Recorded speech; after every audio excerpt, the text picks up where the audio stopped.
నమస్తే సార్, మీ పేరు? నరేంద్ర అండి. ఏం చేస్తుంటారు సార్? ప్రైవేట్ జాబ్ అండి. సార్, ఎలా ఉంది సార్ జగన్ గారి పరిపాలన? నా యొక్క అభిప్రాయం అయితే బాగాలేదండి. బాగాలేదు. అభివృద్ధి లేదు.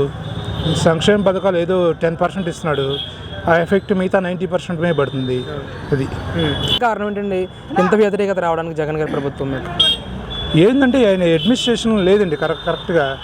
ఆయన తీసుకొచ్చే అమౌంట్ వేరే వాటి నుంచి తీసుకొచ్చేసి అప్పు తీసుకొచ్చేసి దాన్ని 10% పెంచేసి మిగతా వాటిని లెక్కలు కరెక్ట్గా ఇన్ టైంలో చేయట్లేదు.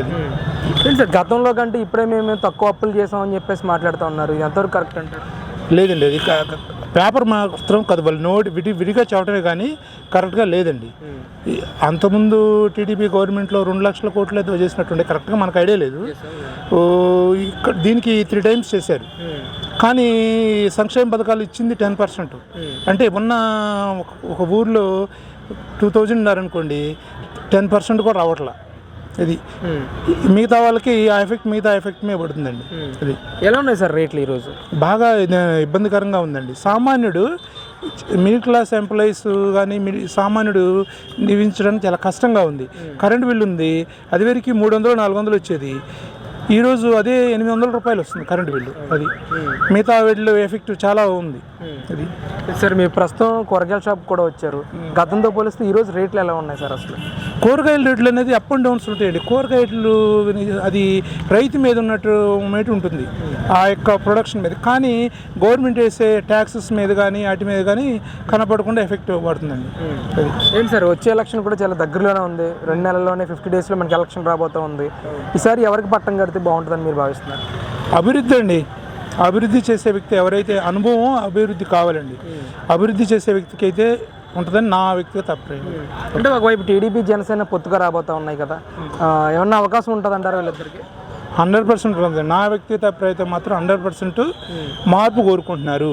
అది ఏదో సంక్షేమ పథకాలు 10% ఉంటుంది సరే, వాళ్ళు మాత్రం ఉన్న గవర్నమెంట్కి అనుకూలంగా మాట్లాడుతున్నారు. కానీ ఎంప్లాయీస్ కానీ మిడిల్ క్లాస్ పీపుల్స్ వాళ్ళు మాత్రం మార్పు కోరుకుంటున్నారు. ప్రజెంట్ ఉన్న గవర్నమెంట్కి మార్పు కోరుకుంటున్నారు. ఓకే సార్, గతంలో 1 capital 1 state అమరావతి అని చెప్పేసి ఒక నినాదంతో ముందుకెళ్లారు. ఈ రోజు చూస్తే 3 capitals అని అంటూ కూడా మనం చూసాం. ప్రభుత్వం అధికారంలోకి వచ్చిన తర్వాత 6 నెలల నుంచి 3 capitals అనే నినాదాన్ని బయటికి తీసుకొచ్చారు. సో మళ్ళీ హైదరాబాద్ని ఉమ్మడి క్యాపిటల్గా ఉంచాలి అనే ప్రతిపాదన తీసుకొస్తామని చెప్పేసి మాట్లాడుతున్నారు మంత్రులందరూ కూడా. ఎలా చూడొచ్చు అంటారు? ఇది వాళ్ళు విషయాన్ని ఆ టైంలో 1 capitalని 3 capitalగా మార్చారు. ఏది దాని ఇంప్లిమెంటేషన్ కష్టం.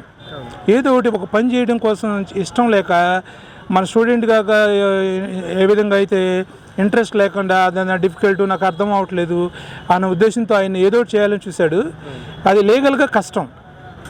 ఇద్దరి మధ్య జరిగిన ఒప్పందాన్ని ఏకపక్షం తీసుకోవడం కష్టం. కాబట్టి దాన్ని ఏం చేయాలి కాబట్టి ఎలక్షన్ ముందు ఏదో ఒకటి చెప్పాలి కాబట్టి అలా చెప్తున్నాడు. కానీ ఏదైనా కష్టం. 1 capital ఏదోటి దాన్ని మనం ఎంతవరకు డెవలప్మెంట్ చేయగలం, ఆయన ఆలోచనకి కాకుండా ఈయన ఆలోచన చేస్తే బాగుండేది.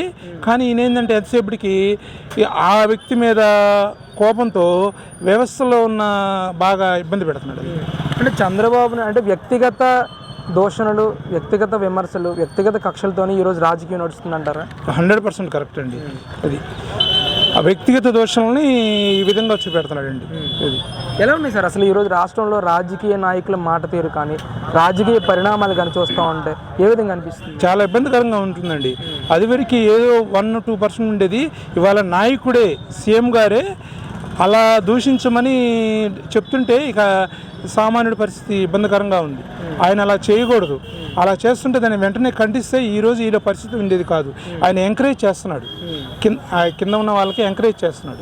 ఆ ఎంకరేజ్ చేయడం వల్ల అలా మారిపోతుంటుంది. ఇక ఏం అవుతుంది అనేది కాలం చెప్పాలి ఆన్సర్. సరే, అక్కడికి గతంలో చంద్రబాబు నాయుడు గారి పాలన చేశారు, ఇప్పుడు జగన్మోహన్ రెడ్డి గారి పరిపాలన చూస్తున్నారు. ఎవరి పాలనలో రాష్ట్రం అభివృద్ధి చెందిందంటారు? ఎవరి పాలన ప్రజలకు సుభిక్షంగా ఉందంటారు? చంద్రబాబు నాయుడు పాలనలోనే సుభిక్షంగా ఉందండి. అది మళ్ళీ గెలిచే అవకాశం ఉందంటారా? వీళ్ళు 100% ఉంది. చంద్రబాబు నాయుడు రావడానికి అవకాశం ఉంది. ప్రజలు మార్పు కోరుకుంటున్నారండి. అయితే ధర్మబద్ధంగా జరిగితే మాత్రం చంద్రబాబు నాయుడు గెలుస్తాడండి. లేదు అంటే అధర్మం ఏంటంటే మన కార్పొరేషన్ ఎన్నికలు, మున్సిపాలిటీ ఎన్నికలు, పంచాయతీ ఎన్నికలు ఏ విధంగా జరిగితే ఆ విధంగా జరిగితే మాత్రం ఈయనే వస్తాడు.